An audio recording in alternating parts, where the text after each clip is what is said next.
pediatric patients. Again, it has very limited role. I'll show a few images of that.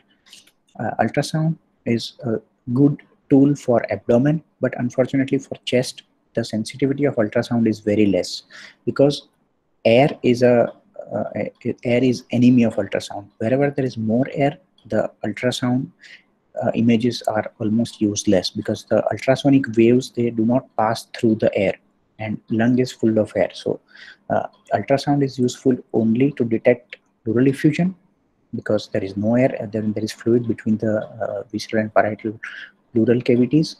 And certain times when there is peripheral consolidation or peripheral mass lesion which is adjacent to the pleural margin, which can be directly seen with the ultrasound.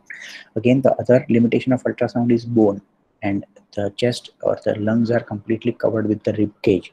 So again, that bone will also hamper the ultrasound, the air will hamper the ultrasound. So ultrasound is not much useful so far as chest imaging is concerned. The only window that you get is through the intercostal space, and again, and if there is no air, but mainly when we are looking for some fluid or some consolidation. The main use for ultrasound is to do certain guided procedures like ultrasound guided pleural effusion tapping, or sometimes biopsy of certain mass lesion which are in the periphery. CT scan is a wonderful tool and the modality of choice for almost everything related to the chest. MRI has less role. So far as whatever we have seen, for example, spine or all joints or brain, everywhere MRI scores over CT scan. But this is one thing or one area of body where MRI has limitations, and the main imaging modality is CT scan. MRI, I'll show you role of MRI in maybe in just one or two brief indications. PET CT is again important tool, because basically it is a CT scan which has added PET values. So with the addition of PET, it can help in staging and diagnosis of certain malignancies. So this is the appearance of normal chest radiograph. Uh, is this a PA view or AP view? Can you make out? There are two basic views, which is one is posterior-anterior, another is anteroposterior. Most of the chest radiographs are taken in posterior-anterior view. Yeah, many of you have told AP, many PA, but it is a PA view. How do you differentiate? There are certain ways which help you in differentiation of PA and AP. First and foremost thing is chest radiograph is taken so far as possible in posterior-anterior view. The area which is PA means the X-rays are passing through posterior, and A is, and so anterior part is close to the X-ray film or X-ray cassette. So the anterior structures are the areas which are close to the margin, they are better visualized. So those will be better visualized. The second thing is PA view is if anyone you have seen the patient how the chest X-ray is taken. For all mobile patients who are comfortable and they can go to the X-ray film, then they are made to stand in front of that X-ray film with their chin above that X-ray film, the X-ray cassette, and their arms are like they are hugging the X-ray film. So you will see the scapula is moved outside. You will see the glenoid, the shoulder here, and the scapula, most part of scapula is outside the thoracic cage, so that it does not overlap with this and does not obscure the details of lung. That is why this position is useful for taking a posterior chest radiograph. And as you can imagine, when you do your arms in that hugging position, the clavicle will be horizontal.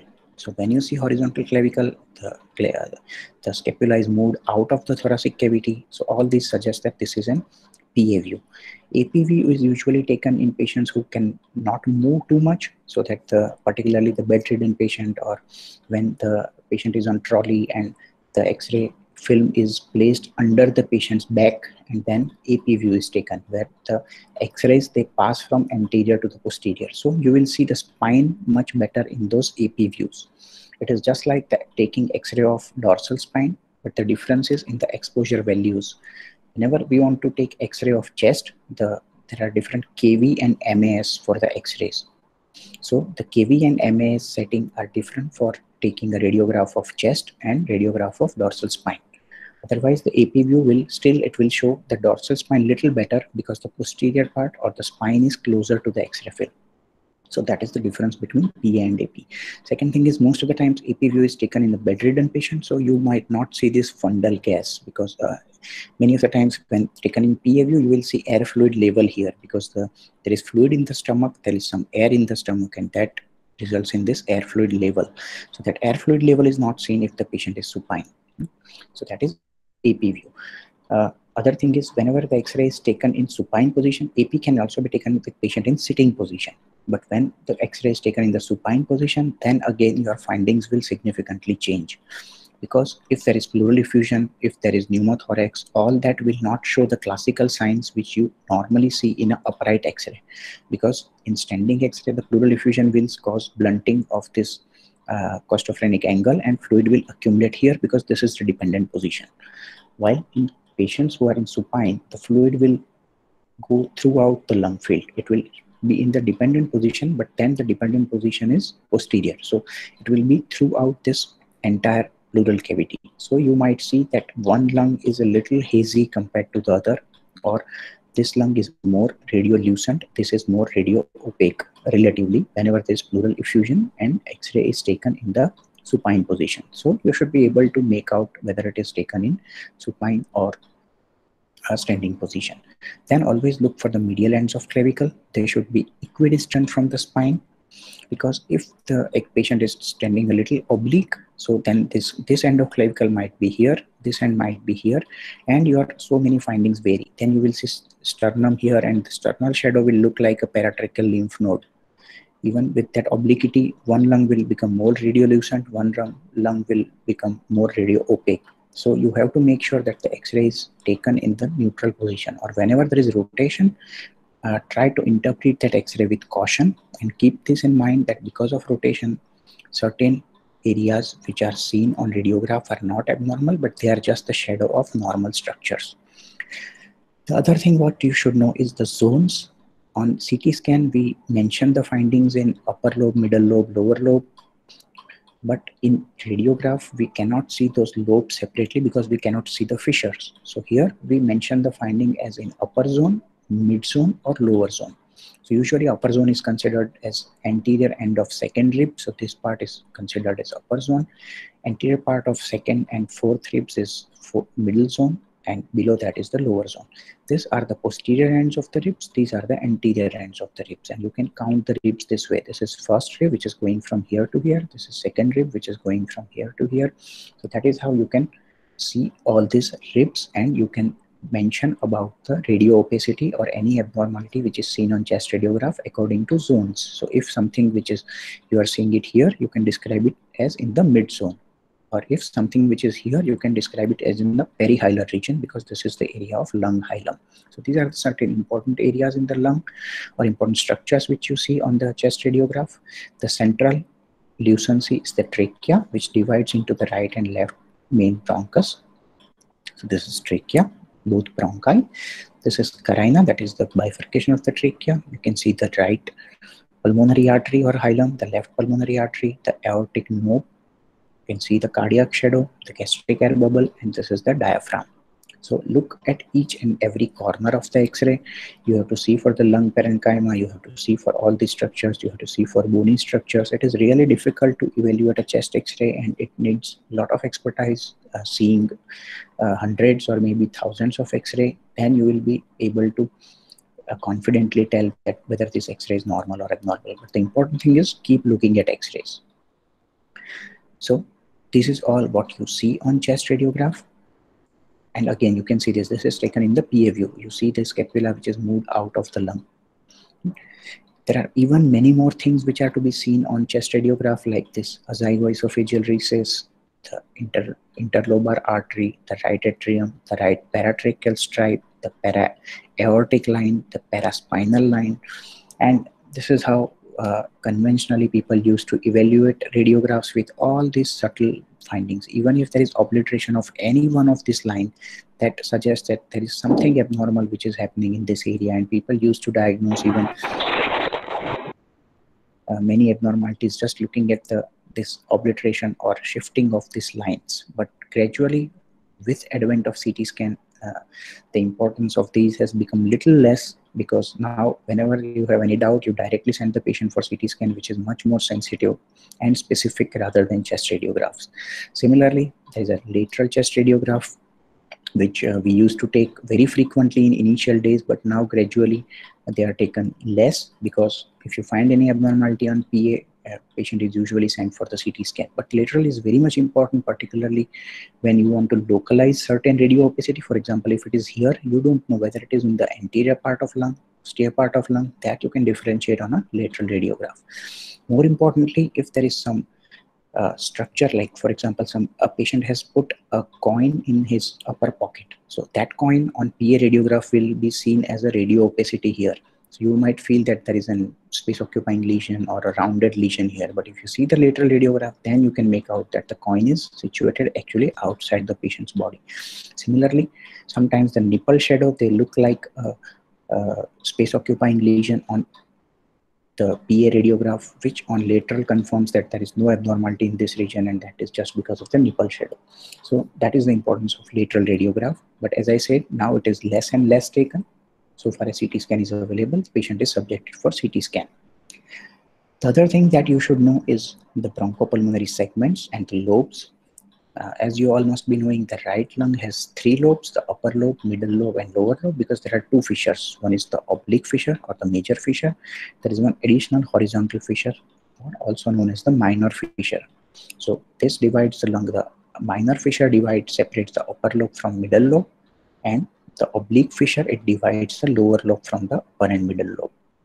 On the left side, there are only one fissure, which is the oblique fissure or major fissure. There is no horizontal fissure. So the left lung has only 2 lobes, upper lobe and lower lobe. And there are multiple bronchopulmonary segments, which is based on the division of the trachea. And you can make out and you can see all these things very clearly on CT scan. You can't see these divisions. These are arbitrary. This is just imaginary. But the fissures you can clearly see. You can differentiate upper, middle, lower lobe clearly. The segments, you can just trace the bronchus, which bronchus is supplying which part, and based on that, but you cannot make this line 100% for the segments of the lung. And sometimes there might be some mapping. But still, you can make out from CT scan that whether each lesion is in the apical segment or anterior segment or posterior segment. And you should know that on the left side, there is some difference in the segments, that in upper lobe, the segments are apico-posterior. There is no separate apical and posterior. It is just a one segment, that is apico-posterior. Then there is anterior. Then middle lobe has 2, medial and lateral, while on left side, there is a lingular segment, which is again subdivided into superior and inferior lingula. And in the lower lobe segments, there is no medial basal segment on the left side, because the bronchi are arranged accordingly. There is no medial basal bronchus in the left lower lobe, while it is present in the right lower lobe. So that is the difference in the segmentation. Again, this is important because you should not tell ever that this patient has a lesion in the left middle lobe, because there is nothing like left middle lobe. So that is the importance. Then you should know something about mediastinum. How the mediastinum is divided. There are so many structures which are placed in the mediastinum, and on lateral radiograph it is divided as the anterior mediastinum is, if you draw a line from the anterior margin of trachea downwards, so this is the part anterior to this is all anterior mediastinum, and one line is drawn which is 1 centimeter posterior to the anterior margin of the vertebra. So this is the part between these 2 lines is the middle mediastinum, and whatever is posterior to this line, that is the posterior mediastinum. And why this is important? Because every mediastinum part has different lesions which more commonly occur. For example, anterior mediastinum is known for 4T, that is thymic lesion, then teratoma, then thyroid, which has extension in anterior mediastinum mainly because of goiter, and fourth is terrible lymphoma. So it is known as 4T. These 4T are the characteristic of anterior mediastinal masses. Same way, there can be many other lesions which are particular for a specific mediastinum. For example, neurogenic tumors are almost always seen in the posterior mediastinum. So if you know this, then you can that can be helpful in diagnosing certain conditions. Okay, enough of the theories. Now it's up to you. What is the diagnosis here? PA radiograph. Anyone? I'm waiting for your answers. This is very easy. What do you see here? The entire right lung looks normal. What is abnormal on left side? Can you see something here? This is the normal costophrenic angle. And yes, this is the left-sided pleural effusion. So whenever the costophrenic angle is obliterated on the left side, that highly suggests that there is fluid cross, because this is the most dependent part on the standing patient. So whenever you see there is blunting or obliteration, this is the normal costophrenic angle. When this normal costophrenic angle is obliterated, that suggests there is pleural effusion. For this angle to obliterate, it takes significant fluid, almost more than 200 ml fluid, which is required to be seen on radiograph. If it is very less, then you might not be able to see. So normal radiograph does not always exclude pleural effusion, but whenever you see this, always think of pleural effusion. The other thing what could be present is it could be due to pleural thickening also, but most commonly whenever you see this finding on chest radiograph, think about pleural effusion. Yeah, trachea is deviated, but as I told you, you see at the medial end of clavicle. Is this equidistant from the spine? No, it is not. Here it is close to the spine, here it is little away from the spine. So this is because of the rotation and not because of the any true deviation. I'll show you something where the trachea is really deviated. A prominent bronchovascular markings is a finding which is almost always seen in all digital radiographs. So even a radiograph of normal patient, if you read the report, it will always mention about the prominent bronchovascular markings. That has become a characteristic of all digital radiographs now. So the diagnosis here is left-sided pleural effusion, and this is how it is seen on CT scan. This is the fluid in the dependent part. This is the normal lungs. This is even consolidation. Both these are of different patients. This is left-sided effusion. I'm showing you CT scan image just for your view that how it looks on CT scan. So this is the pleural effusion fluid. With CT scan, you can see even a very thin strip or minimal fluid also, which is not possible on radiograph.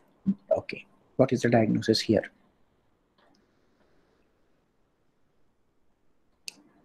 Little hazy radiograph, but still you can make out the diagnosis. Cardiomegaly, yes, but why cardiomegaly? Is there any specific reason that you can make out? Cardiomegaly is there, definitely. How do we measure cardiomegaly? We measure the distance of the heart from its midline to the right maximum length of the right lateral margin of the heart, and midline to maximum margin of the left lateral margin of the heart, and then sum up both these and do the and if you measure it the entire thorax distance, then it should be, if it is more than half, then it is considered as cardiomegaly in adult, that is cardiothoracic ratio, correct? So we check the cardiothoracic ratio. This is definitely cardiomegaly, but what is specific in this cardiomegaly is it has very smooth contour and it is rounded. So one more thing what you can think of when you see such kind of rounded or globular contour of the heart is pericardial effusion. Whenever there is fluid in cases of cardiomegaly, when there is, okay, this can occur when there is multiple chamber enlargement, but when there is specific LVH or specific RVH or RAH, you won't see such kind of globular heart. This is just like a globular which is enlarged from all the sides, and that is because of significant fluid in pericardial cavity. So this is the appearance of pericardial effusion, and you can see here on CT scan. Here, this is on X-ray. You need significant or massive pericardial effusion to be seen, but CT scan can detect even mild pericardial effusion also. You can see there is fluid in the pericardial cavity. You can also see if there is calcification in the pericardial cavity, which is again very common with tuberculosis. So always look for pericardial thickening, pericardial calcification, pericardial fluid whenever you are looking at CT scan. Okay, now what is the diagnosis here?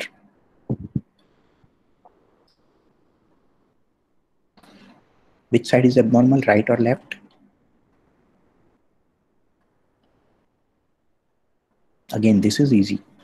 Right side is abnormal. Yes. Why right is abnormal? You measure you compare the radiolucency. As I told you yesterday, the words which are used for X-ray, USG, CT, MR are specific. For X-ray or radiograph, ideal word is radiograph, not X-ray. X-ray is, we are routinely using it as X-ray, but X-ray is actually the rays which are generating this radiograph. But Ideally, the word what should be used for X-ray film is a radiograph and not X-ray. But anyway, that is fine. Whatever you see on the radiograph is lucency. So this is radiolucent, this is radio opaque. On ultrasound, when you see something which is black, it is known as like if you see something which is echogenic or bright, which is echogenic, when it is black, that is known as echolucent, which is known as hypoechoic, while when that is bright, that is known as echogenic. So on radiograph, it is lucent, radiolucent, radio opaque. On ultrasound, it is echogenic. In CT scan, it is radio dense. On MRI, it is, or on CT scan, it is hypodense, that is hypodense and hyperdense. On MRI, it is hypointense and hyperintense. So you should not get confused with these terms. And if you see some finding on CT scan, you should not say that hemorrhage appears hyperintense on CT scan. It is hyperdense on CT scan. Same way on radiograph, it is not hyperdense, but it is radio opaque whenever you see it on radiograph. So this is the area of abnormality. If you compare it with rest of the parts, this is more of radio dense and radio opaque, and that is why the diagnosis is, when do you see such kind of opacity? Not atelectasis. Atelectasis is, yes, it can be when it is a complete lobar collapse, but this doesn't look like a complete lobar collapse. Or atelectasis is usually used when it is thin, which is basal only, then it is termed as atelectasis. This is more of a consolidation, which is like lobar consolidation. You can see a large area of radio opacity, which is because of the consolidation. How do you see it on CT scan? It is seen as soft tissue density area in part of lung.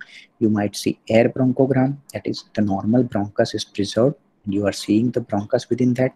That is the sign of consolidation. You will see even the normal preserved vascular markings also inside that area of consolidation, because here the lung is there, the normal lung, the alveoli are filled with air normally, but in consolidation that air is replaced by fluid. So all these alveoli are filled with fluid, and that is the appearance of consolidation on CT scan. Here even there is the thin strip of pleural effusion. You are seeing mediastinal lymph nodes with areas of calcification, that is a large node in the pretracheal region. So this is the appearance of consolidation. Okay. What is the diagnosis? Which side is abnormal, right or left? And diagnosis.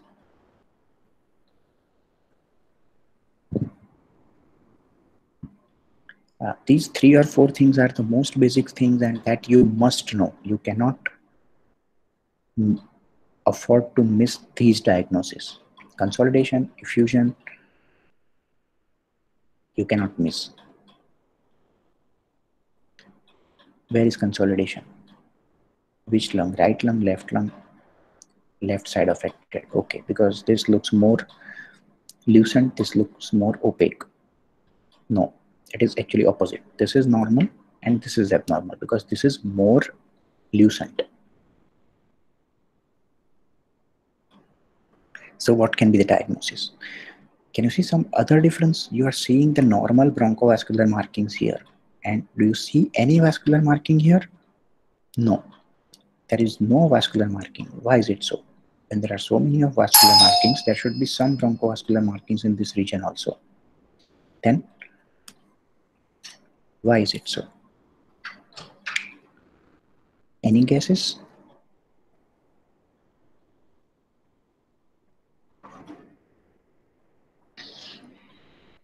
This is because of presence of air. Here, this is not a normal lung. The normal lung is completely collapsed, which is situated here, and this is all air. No, not lobectomy. If it is lobectomy, then you will see that the chest size is normal, shrunken. You will see, on the contrary, some soft tissue like area here, not air.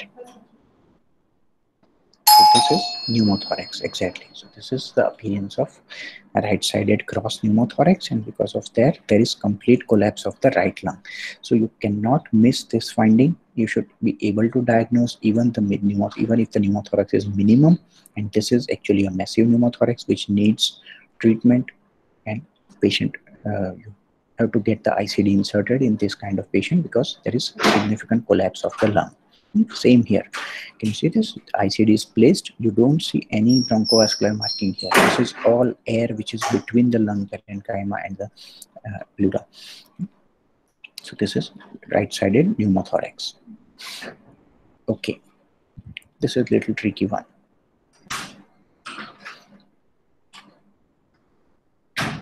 What is the diagnosis? Can you see anything abnormal? Here you can see the air fluid level because of the standing position in the fundus of stomach. That is not the diagnosis. Can you see something in this area? As I told you, it is a little tricky, a little difficult, but if you see carefully, you are seeing some areas of radiolucency here. There are multiple radiolucent areas, and that is the appearance of bronchiectasis. So look carefully for bronchiectasis. It will be a little difficult sometimes to see on radiograph. Even here, if you see here, there are areas of bronchiectasis, mainly in the left lower lobe. So look carefully for areas of bronchiectasis and be sure when you tell that it is bronchiectasis, because bronchiectasis is one condition which is irreversible. So maybe a small area of consolidation can be present and it can disappear after treatment, but the bronchiectasis will not disappear. So once you diagnose as bronchiectasis, it will be seen even in follow-up also. And this is the appearance of bronchiectasis on CT scan, which is much easier to detect compared to the radiograph. You can see there is dilated bronchi. The criteria for diagnosis of bronchiectasis is you compare the bronchial diameter with the diameter of adjacent vessel. And when you see this appearance, so the signet ring appearance is for the CT scan and not for the radiograph. But now this is the appearance which is classical for bronchiectasis. When the bronchus is larger, the vascular marking is smaller and they are adjacent to it. So this is bronchiectasis. Here you can see it is much more extensive. There are multiple areas of cavitations, bronchiectasis, collapse, and here you can see the trachea is deviated, right? You can easily make out that there is significant left-sided deviation of the trachea because the left lung is, there is loss of volume. Even the heart and the other mediastinal structures are also shifted towards the left side. There is hyperinflation of the right lung, which is showing transmediastinal herniation. It is from the right side, it is coming towards the left side, the right lung, because of the hyperinflation. So all these are in our country. We see this very routinely in patients who have extensive tuberculosis, and because of this, there is destruction of the lung parenchyma. So tuberculosis can have varying appearances on radiograph or CT scan. For example, here there are areas of consolidation with cavitation, which is very common in tuberculosis. The changes are very frequently bilateral, involve multiple lobes, and that is the appearance of tuberculosis. All different varieties where you see such kind of cavitations, always think of tuberculosis, particularly when the lesions are bilateral. You might see areas of soft tissue nodules, there are areas of tree in bud appearance, and all that suggest possibility of tuberculosis most likely. Even on radiograph, you can see there is area of consolidation with some adjacent fibrotic band. There are areas of small cavitations also, and all this is tuberculosis. On CT scan, again a consolidation with cavity formation, with adjacent patchy infiltrates, with tree in bud appearance. Tree in bud is like a tree which is with the birds which are coming out of it. It is not specific for tuberculosis, but you see it very frequently in tuberculosis. Okay, what is the diagnosis here?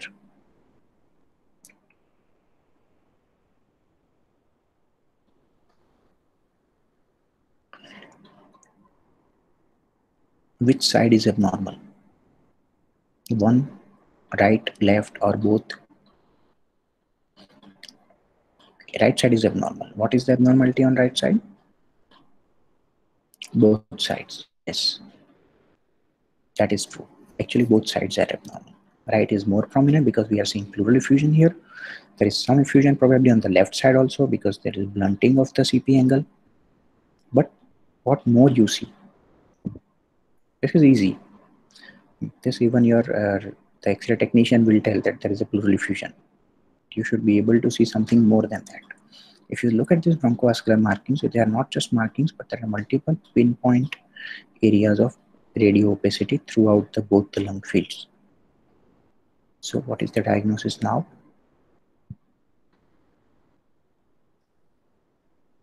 So when you see such kind of areas throughout both lung fields, this is classical of miliary tuberculosis or miliary spread of any infection, which is most commonly tuberculosis in our country. So this is the appearance of miliary tuberculosis. What do you see on CT scan? Similarly, you are seeing multiple small rounded areas of throughout both the lung fields without any specific demarcation. They are involving all lobes of lung and even extending up to the subpleural region, and that is classical of miliary tuberculosis. Sometimes in tuberculosis, whenever there's pleural effusion, it gets secondarily infected and then it results in empyema formation, which is seen as a, when you do contrast, there will be enhancement at the margin of this empyema and there is collapse of underlying lung. This is the appearance of empyema. This was a young female, patient was on AKT and had non-resolving pneumonia. This was a consolidation which was not resolving even after treatment, even after multiple radiographs, this was remaining same. When we did CT scan, we could find out the reason that there was a stricture of the right upper lobe bronchus. Here you can see this is a specific CT scan image which is known as the MINIP image or minimum intensity projection, where you can see all the airfield structures very nicely. So you can see this is right, this trachea, the right main bronchus, the right upper lobe bronchus, lower lobe bronchus. Here is the left main bronchus, and you can see there is complete cutoff or complete stricture of the right upper lobe bronchus, and that is why this consolidation is not getting resolved. Similarly, we have seen many times with tuberculosis causing stricture, like here also there is stricture of the right upper lobe, while here the left main bronchus is showing significant narrowing. This is the normal bronchus, this is significantly stenosed left main bronchus. All these things are very common with the tuberculosis. Okay, what is the diagnosis here? Again, this is one thing which you cannot miss. You have to diagnose if you are given a chest radiograph or abdominal radiograph and you are seeing these findings. Quickly, what is the diagnosis?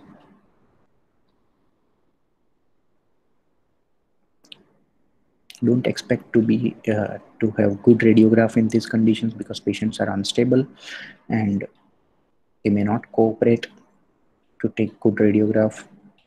Atelectasis tumor, no. This is something which is acute, which needs urgent intervention, usually surgery. What do you see here? And what do you see here? This is the diaphragm. So there is a lucency which is below the diaphragm on both sides. So when do you should see this? Whenever there is an air below the diaphragm, and when the patient is standing, this air is because of the abdominal air. So this is the free intraperitoneal air, and free intraperitoneal air is a sign of perforation of a hollow viscus, usually a bowel. It can be stomach, it can be small bowel, large bowel, but whenever there is a bowel perforation, it will result in a free intraperitoneal air, unless the patient has undergone a recent surgery like with any laparoscopic surgery where air is insufflated, but that patient will definitely have a history. But apart from that, whenever you see free air or air below the domes of diaphragm, always immediately you have to shift the patient and evaluate further, because this is a sign of bowel perforation.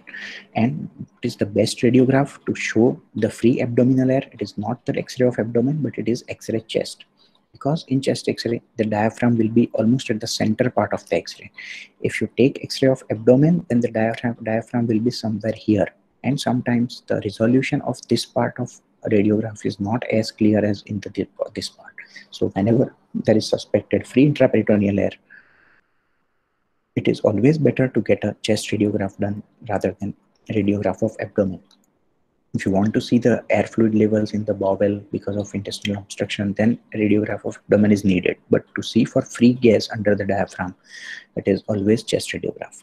And if you can see here, there is a thin strip of air which is lying medial to this medial margin of the lung, and that is because of the pneumomediastinum. So many patients who have trauma, you might see such kind of pneumomediastinum. Here again, it is extensive pneumomediastinum with even subcutaneous emphysema, in subcutaneous tissue of upper chest and lower neck on both the sides. Okay, what is diagnosis here? I think we might have to move a little faster.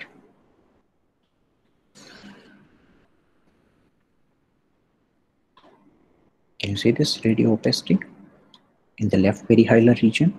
And this is left-sided. Yes, this is the appearance of tumor. That is usually bronchogenic carcinoma, and it is seen on CT scan as a well-defined soft tissue density area with some inhomogeneous enhancement on post-contrast study, and this is the appearance of malignancy. And this is where PET-CT scan can help. It can detect the primary mass lesion. As I told yesterday, usually PET-CT, it shows increased FDG concentration in areas which are metabolically more active, which is particularly the malignant lesions and the infective lesion. So here is the area which is high metabolic activity. So this is the primary mass lesion, and you can see a deposit in the abdomen.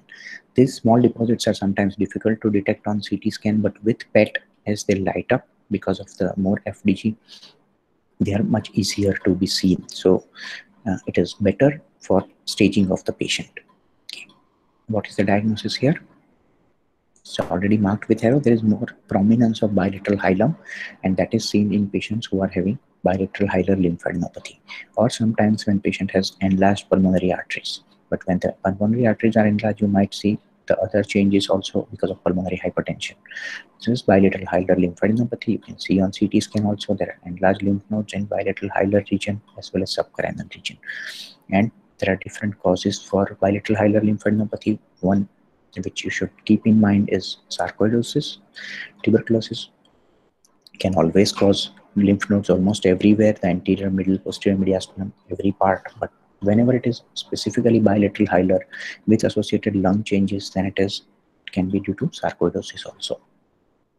Here you can see there is a area of consolidation with cavitation, and there is air fluid level, and this is a pediatric patient. Whenever you see such kind of pulmonary cavity, it can be many of the times necrotizing pneumonia, that is the staphylococcal pneumonias which are cavitating, and then it results in such kind of cavity formation. Okay. Adult patient or elderly patient. In adult patient, when you see such kind of area, what is the diagnosis?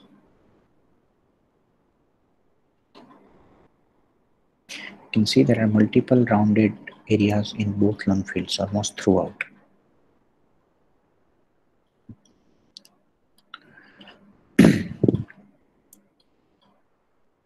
Anyone?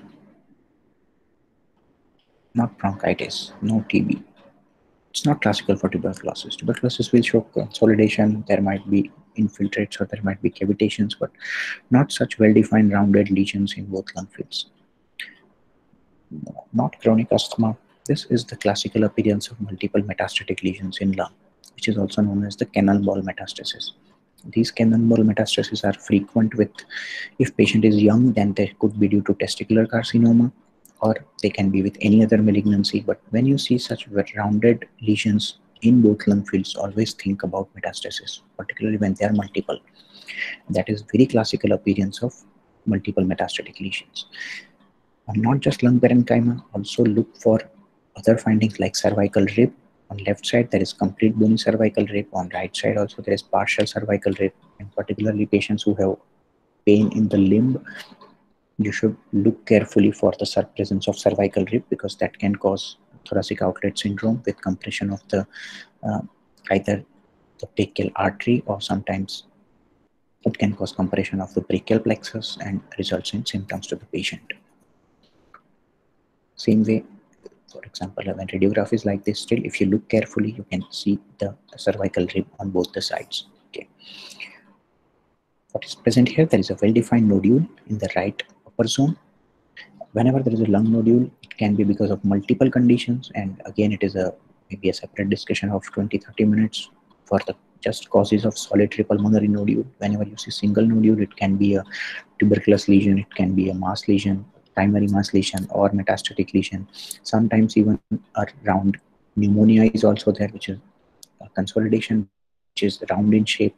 Sometimes it can be a focal fluid in the fissure, either oblique or horizontal fissure, which look like a lung nodule, or as I said, always make sure that is not artificial because of something external, for example something in the patient's cloth, which can give rise to such appearance of lung nodule. Cardiac shadow in this patient is normal. There is nothing abnormal in the cardiac shadow. Yeah, there is, maybe you can say there is some straightening of the left heart border, but again there is x-rays with rotation, so it is difficult to comment. So this is about the lung nodule. So whenever you see such kind of pulmonary nodule on the right side, you look carefully for other abnormalities, whether there is associated pleural effusion, lymphadenopathy, and then you can come to the conclusion. This is very easy for you, what we have already discussed. There is pleural effusion, which is on the right side it is more, on left side it is minimal, but there is presence of bilateral pleural effusion. Again here there is presence of pleural effusion on the right side. All these were made for actually your diagnosis. Okay, what is abnormal here? Where is the abnormality? Now you should be able to make out. If you see the lung fields throughout, if you compare it on both the sides, you will be able to identify where is the abnormality and what is the abnormality. Here is the area which is not normal radiolucent, there is more radio opacity in the right upper and mid zone on the lateral aspect, and this is usually because of, again on radiograph it is difficult to comment whether it is just consolidation or it is a mass lesion, but it looks like a focal area of consolidation in the right upper zone, and you need to do a CT scan, particularly when the patient is elderly. As in this case, you need to do a head eye unless the patient has classical symptoms of infection. Then you can do a follow-up after a few days and check for whether it is regressing or not. But if it is static or not responding to antibiotics, it is always better to get a CT scan done and confirm whether it is infection or it is a mass lesion. For Pancoast tumor, if the lesion is in apical region or when it is causing erosion of the adjacent rib. Classical Pancoasts are situated here and they are associated many of the times with erosion of adjacent rib. So once you see rib erosion, when you, even with such kind of lesion, if you see erosion or destruction of adjacent rib, it is more likely to be due to malignancy than infection. But again, tuberculosis can present in any way. We have seen tuberculosis exactly looking like malignancy, even did the biopsy suspecting it to be a malignant, and it fortunately came out to be a tuberculous lesion. Here, where is the abnormality? On right side or left side? Right side, right? Here is the abnormal area in the right pericardiac region, and this is the right pericardiac consolidation. So now you should be able to make out pleural effusion, consolidation, more importantly pneumothorax, and the free air under diaphragm. If you at least if you can this work.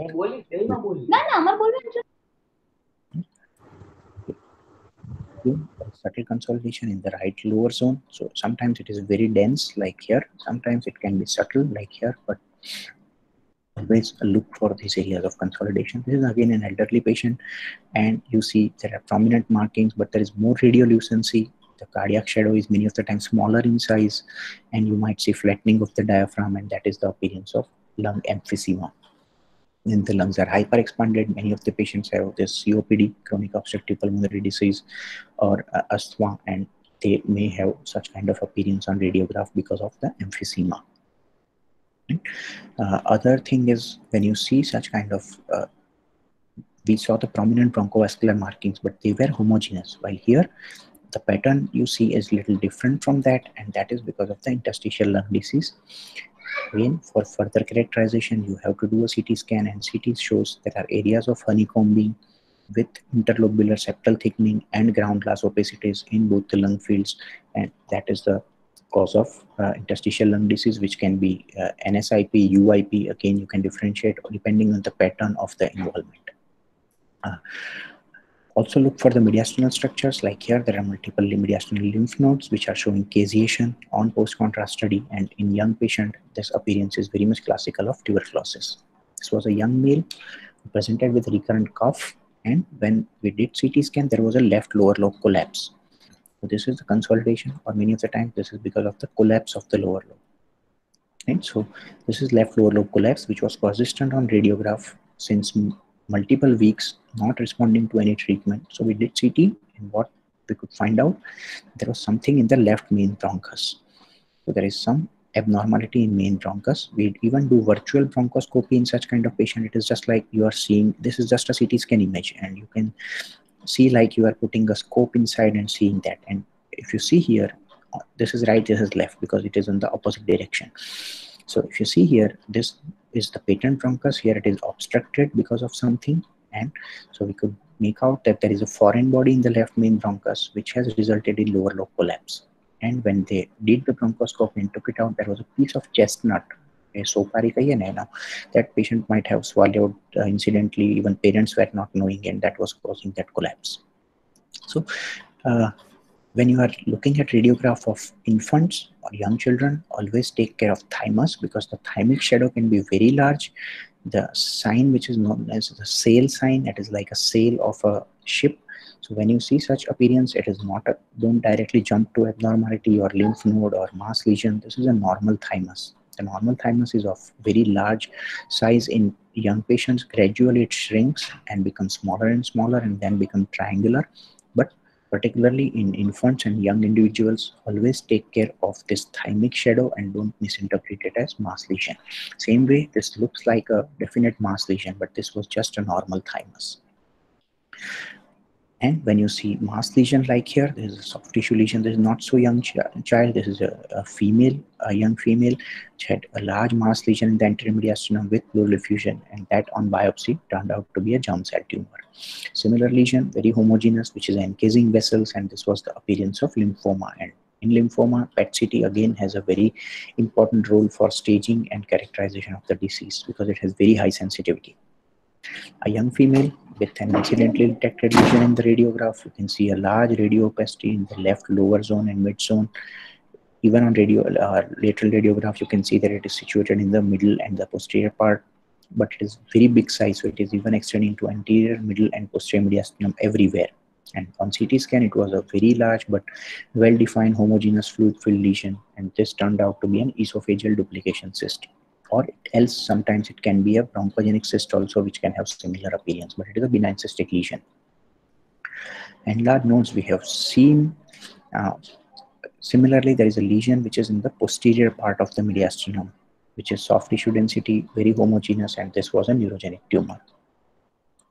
I told you about the role of certain dye studies, particularly in patients who have, when you see that there is significant dilatation of the esophagus on plain radiograph, also you can make out, and on dye study it was seen that the esophagus is significantly distended. It is filled with the dye, but it is not going into the stomach or trickling into stomach with very minimum dye, and this was the appearance of achalasia cardia.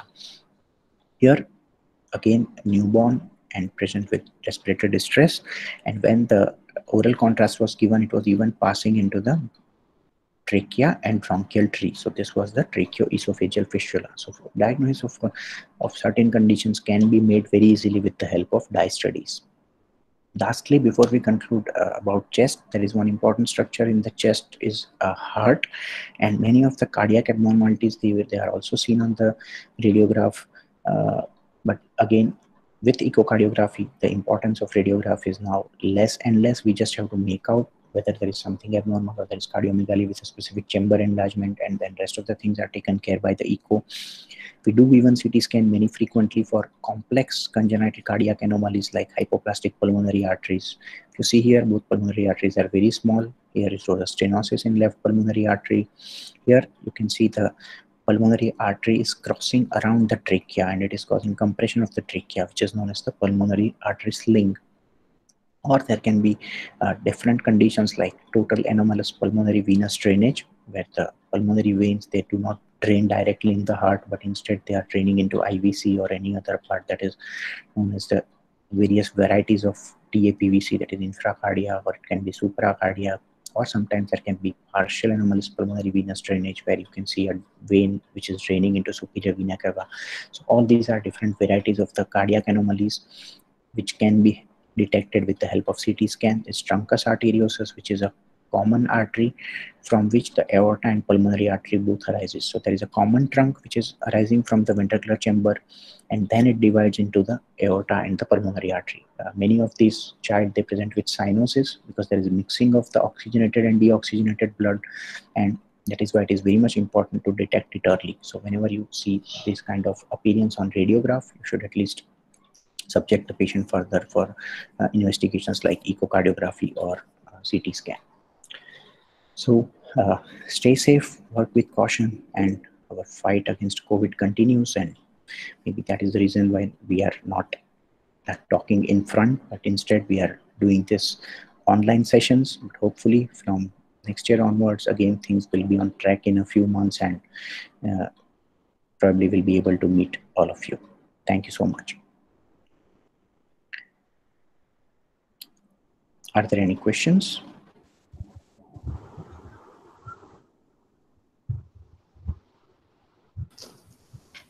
If anyone have any question, please ask it in the chat box.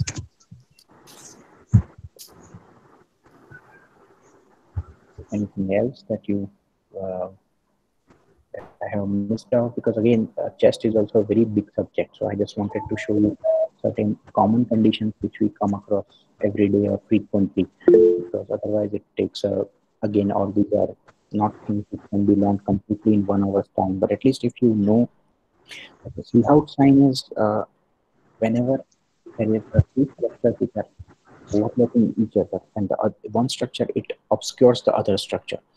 So in cases of, for example, when there is pleural effusion also, it silhouettes the normal CP angle.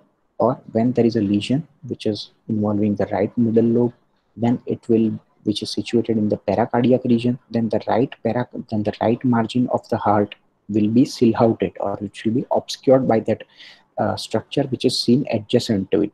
So if two structures which are adjacent to it, one is the lung which is air filled, the heart which is fluid filled, so normally there is a normal line between these two. But when that part of lung, that air is replaced by the fluid, then what you will see is that also becomes just like a if you with consolidation, it looks like a soft tissue, and then that normal right pericardiac margin will be lost.